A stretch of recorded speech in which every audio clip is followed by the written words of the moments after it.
Welcome back, off trackers. It's been a while. Ash and I have come out to one of our secret spots. We're not going to tell you where this one is because for such an amazing spot it is very quiet. So this one we're going to unfortunately keep to ourselves. You see it go up on my social medias all the time. We always come out here just to relax and chill out.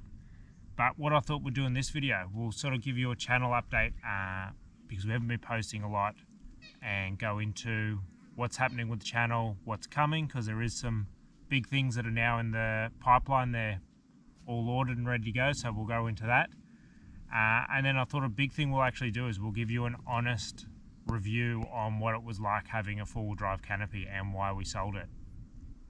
Because there's a lot of these coming now, you see them all over social media, and you'll notice a couple of the big YouTubers leading away from them now who have had them, and I'll go into why we got rid of ours and probably why they got rid of it. I've noticed nobody's really going too deep into it. I'm guessing that's because they don't want to offend a lot of people that have them.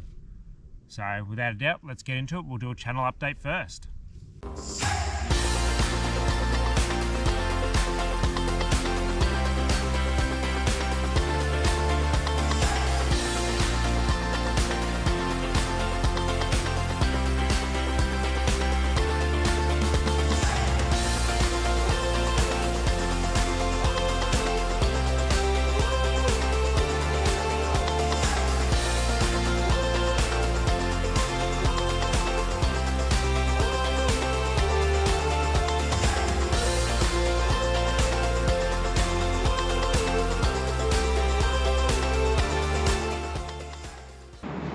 Okay, into the channel update. So where have we been, Ash? What's been going on the last couple of months? Why no videos being updated? Not much, because every weekend that we end up having free seems to be bad weather. So I haven't had much luck on that end. No, we have been booking a couple of trips. I've tried to do Pebbly Beach twice now, as well as a couple other places I've tried to book, but whenever you look on the calendar there's just rain all the time, and you've just got to be lucky and fluke it. You'll get 1 or 2 days here and there. Unfortunately, southeast Queensland isn't getting southeast Queensland weather. We are in a, what's it called, El Nino year, which for those of you that don't know, it's basically, there is a cycle that happens, and we get these years where we just get hammered with rain. Although it's a pain in the ass for camping and stuff like that, it is really good for nature in the rainforest.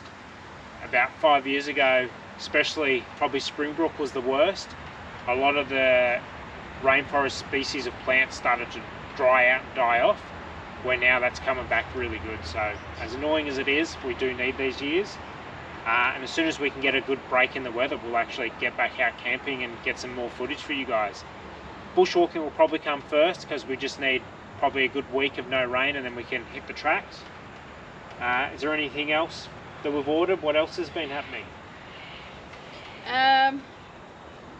Got a few things on order. What's the first one? What's the biggie? The big one. Probably the most exciting, or depends which one you find exciting. I reckon the camper's a bit exciting. Yeah, so I would say that's the biggest for us. So gone is the Canopy. We're not going to be doing that again. We actually decided we want to have a home base when we go camping from now on. So we're going to be buying a camper. I'll chuck a photo up now of it. It's a Stockman Rover. They are Chinese, made overseas, and they're basically finished off in Australia. But they look pretty good quality. I'm pretty impressed with it. We went and saw it and we're happy with it. Yep. Long wait, unfortunately. Not going to be coming till February at the best. Probably will be after that. But as you can see from the photo, it's basically got an inside cabin. So when we went away where Harvey Bay and Utopia Falls, we had 3 days of just Wind.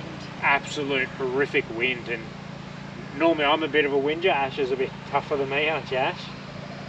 So normally she doesn't carry on as much, but even on the 3rd day she was saying her ears just felt like they were bleeding from the wind. So yeah, we basically decided we want somewhere where we can hide, but knowing that campers are dead weights, we wanted it to be light. So it only comes in at, I think it's 1,100 kilos unloaded, and then your ball weight's only like 129 kilos. So we just thought that shouldn't be too bad to pull through the sand, being that most of our camping is sand. So we're excited to get that. What else is coming? Put a deposit down on our new car. We did. What were we tossing up against? I was looking at the Ram, just from a towing perspective, but Dylan didn't like it for his 4-wheel drive adventures. No, there's no rear diff lock in them, so that's annoying. And then also, if you look closely at the manufacturing specs, the axle rates are actually really low, so I don't know about how strong the chassis is either. But I also don't like how wide they are. I think for a lot of the tracks with the Canopy, that got scratched up to the shitter. So I'd hate to see what would happen with an American truck if you tried to take it down some of the Aussie 4-wheel drive tracks. So the Ram went. What else were we looking at? Next on the list was 79 series. Good old, Dylan really liked. Yeah, good old 79. You like them as well. Yeah, they're okay. Unfortunately, they need a lot of work. As everyone says, they're a really good base to a car, which I agree, they're a really good base, and you can make them up to be an absolute weapon. But a base of a car shouldn't be 80 grand. You should be getting for 80 grand everything done. So if I got one of those, probably the worst thing is the suspension and alignment of the wheels at the back. So you'd probably want to rip it out and go coils in the rear, which you're looking at about 30 grand. So I just went, it's too much money, waste of money, so cross that out. And what did that leave us with? The best car of them all, in my opinion. So we put a deposit down on a new Ranger. As soon as they drop the power and torque specs, which it's 100 more kilowatts of power, and I think about 60 or 70 more newton meters of torque. So phenomenal. It should really help with towing Ash's big heavy horse float that's coming. Because what's that weigh? So 2.5, isn't it? 2.1. And then what's your horse weight? He's probably 500. So plus equipment. So pretty heavy. So the 6-cylinder with the extra torque and will definitely help. Power not so much with towing, but the torque. The power is just for a bit of fun. And then also for when we're towing the camper on the beach, it should really help us not get bogged. So as soon as we saw that get released, the money's not too bad. There's also they're basically copying the Range Rover a fair bit as well with the traction control system, and it has a couple of different modes to really help you when you're 4-wheel driving, which I reckon in the future your diff locks will go and your traction control will do everything, because traction control can basically stop one whole wheel from spinning, where your diff lock just basically splits the power. So that's on its way. That'll rise when's that come? Best case scenario was November next year. No, this year. Oh, this year. Yeah, it's not that long away. November this year or January next year is worst case. So you better start saving. I thought it was next year. Nah. We had ages. Nah. Better start saving. You need 70k for that one. And then yeah, the only other thing that's coming is we are buying a house. That's why we did sell the Mazda, and that's definitely happening. We got in a couple of bidding wars. Unfortunately, did we win any of them? Nah. All these bloody cashed up buyers keep smashing us out of the water, so we'll keep trying. We're not going to tell you where it is, but basically when that happens, we're getting a jet ski as well. We're going to be close to the water, and it's going to add a whole bunch more excitement to the channel, so that'll be really good when that happens. And then basically we have moved out of our house, and where are we now? Back with the parents. Yep, we've moved into Ash's family farm, which you're loving. Why are you loving it? Oh, place to work. Any other reason? Horses maybe here. Yeah, the love of her life. Dylan's number 2, horses number 1. Yep. So he gets to ride her big buff head of a horse. What about this car? Are we going to be using this for any trips? Possibly. So I think May take it out. we'll use it, but I don't think we're going to take it on the beach. It's No.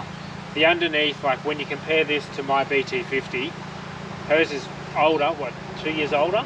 2017. 2017, didn't have any rust protection until I came on the market, and then we gave it a spray of rust protection as well. But there's not one bit of surface rust under this car, so I think we'll keep it pretty pristine. And when the Ranger comes, we're basically going to have a bit of a chat. I reckon we should get rid of it and get an ASX with 10-year warranty. But you're wanting to have a double Ranger family. Yep. So we'll see what happens when that comes. But yeah, that's about everything that's happening. As soon as we get some better weather, we'll get some footage up for you. And now we'll basically go back to where we were, and we'll do a bit of a chat about the canopy and rooftop tent and give our thoughts, because that was a pretty good chat we have, so we'll roll that on now for you as well. Okay, so on to an honest review of the four-wheel drive canopy now that the car's sold. We can sort of speak our mind and tell you guys what we really thought of it. So I think the best way to do it, Ash and I, obviously, as you know, two completely different people. When it comes to camping, when it comes to everything, I'm very active, you're more chilled out. So I thought I'll get Ash to give her feedback on what she thought of it, where some good places for a canopy and where we found the limitations were for it, and then I'll give some examples as well, just in case there's a little bit of difference there. But yeah, as you can sort of tell over YouTube of the last sort of couple of weeks, Ronnie Dow's probably the biggest one. You'll see he's completely got rid of his canopy, but I feel he's not giving enough feedback as to why he's doing it. So that's why I thought would give this video. We're not wanting to bash canopies, they are good, but we're just wanting to give you guys who haven't built one yet some feedback, and it may change your mind because they do cost a hell of a lot of money. So first off, Ash, do you think it's worth the money? So you probably don't know how much I ended up spending on it, but it would have been like 20-something K, 30-something K all up with all the stuff in it. Oh, wasn't my money. No. But do you think they're worth that amount of money? I think if you go and put the money into them, then yes, I think they're worth it. Like to have it properly fitted out. So going on fit out, I'll stop you there. So you guys would have seen at the start of the canopy, it was, seeing as Ash brought it up, sorry to cut you off, did start off looking really nice, and by the end of it, it didn't look as flash as a lot of the ones on YouTube. That's all comes down to weight. So we end up having to use plastic containers just to reduce the weight. And that basically, I'll go into it when I'm going to do my bit of the talking. Why weight's such a major issue, because Ash isn't really the four-wheel driver. But if you want to give some examples where you think a canopy would work well. I think a canopy would work well if you are doing shorter trips, like a day trip or a one-nighter. The issue that we found was that Dylan can't sit still and he likes moving everywhere. So if there's, say, a lake or some sort of thing that he wants to go and look at and it's not in a walking distance, we had to essentially pack everything up and risk losing our campsite if it's not a numbered book site. Do you have any examples of where that sort of happened? I think Double Island was one. So we had an awesome campsite. Probably one of the best that I've seen up at Double Island. Yep, There's pretty not a lot good of spot. grass. Set up, and then an hour later, Dylan wanted to go to the lighthouse. Wasn't so an hour? We went swimming and stuff. No, it was about an hour. You commented on how good it was. I still sat down for like 3 hours. So 1.5 hours. even though they are very easy to set up and pack up, it does become a bit of a pain in the ass if you have to do that multiple times in a trip. So yeah, I think the best spot is either day use, or if you're at a campsite or a camping area where you have those attractions within walking distance, then yeah, it's perfect for those. Or if you go camping with friends, if you had friends, it wouldn't be too bad because you could jump in their car and leave yours behind. But obviously, one of you would have, if you all have canopies, one of you would have to pack your canopy up or not set it up to start with. And so what about where, so that sort of goes into where it falls down as well, where you reckon the worst place for it, like what's the worst thing you reckon for them? What's the biggest negative to it? Like you said, when you sort of have to move around a bit. I already said that. Okay, so then I'll go. Did you roll your eyes at me? No. I'll go into the four-wheel drive aspect of it. So, yeah, the positives are you're meant to be able to just jump in your car and go. You're not meant to have to pack it like you do when you've got a stole back, like Ash's, chuck all your tents in. So it's meant to save you time. But because we lived on a hill, so this is a big thing. If you live on a hill, you can't have one, because my handbrake, which is a good handbrake, there's nothing wrong with, it's a Mazda, but it was a Ford really. There's nothing wrong with Ford handbrakes. And it basically, we actually got up one morning and my car wasn't even the handbrake to let go. The tyres just couldn't hold the car anymore. And there was tyre marks as my car slid down our driveway. And after that, I had to park my car on the street. And even then it was nerve wracking. So we ended up after every trip, we had to actually empty the canopy to reduce the weight. And I was still under, I got a GVM upgrade to 3.5, and we would sit around 3.2.5, 3.3. So we still weren't anywhere near the maximum GVM. We were still under the factory GVM, and it still struggled. And then the last trip, where Ash was actually driving and I was in the passenger seat, which was where we went west of Harvey Bay. Do you remember that national park? It was where Utopia Falls was, and we did a four-wheel drive track, which was nothing crazy. It was just loose rocks and a couple of hills. And we actually got a drivetrain warning, which was all to do with the weight. The car was too heavy for the car to four-wheel drive. So if you're a big four-wheel driver and you're planning on getting a canopy to do a lap around Australia, it's something you'll have to note, that you essentially aren't going to do a lot of four-wheel drive tracks because you're going to weigh too much. So for me, I honestly don't think they're a great solution for the money. I think they cost an arm and a leg and they're just too heavy. Somebody needs to come up with a way to make them lighter without them looking ugly. Like the plastic containers, and as you guys saw, my Enerdrive board had to be all exposed. I couldn't put a board up to cover it because that was just all weight that we couldn't allow for. So I think, yeah, take this all on board. We wanted to be honest, and we wanted to be a bit more in depth with you guys, and anybody that doesn't have one, this should give you a bit of feedback to decide whether or not you want one. If you live on a nice flat property where you can jack it off really easy, then it could be a good option. But if you live on a slopey property or it's your daily driver, you probably don't want to get one, because it's just going to wear your tyres out, it's going to wear your engine out, and it's just not good for the car. The cars, although this is something I say to everybody, just because a car says that the maximum limit is something, that isn't something that you should run the car at all the time. The car is a lot happier lower. Anything else you want to add to it? Do you reckon, would you do it again? Probably not. Yeah, we are doing it again essentially. We're getting a brand new Ranger and we're not doing it, are we? No. Just going back to style cabin, trying the camper, see what that's like. We've never done it. But yeah, I think that'll wrap up. We'll just give you a little bit of short feedback to it. As I said, we don't want to bash on them. There is really good instances for them and it was convenient. Just found there was a lot more inconvenience to it than convenient. But yeah, that's enough rambling on for me. As you guys know, I like to chat a fair bit. Ash is more quicker with her answers. To the point.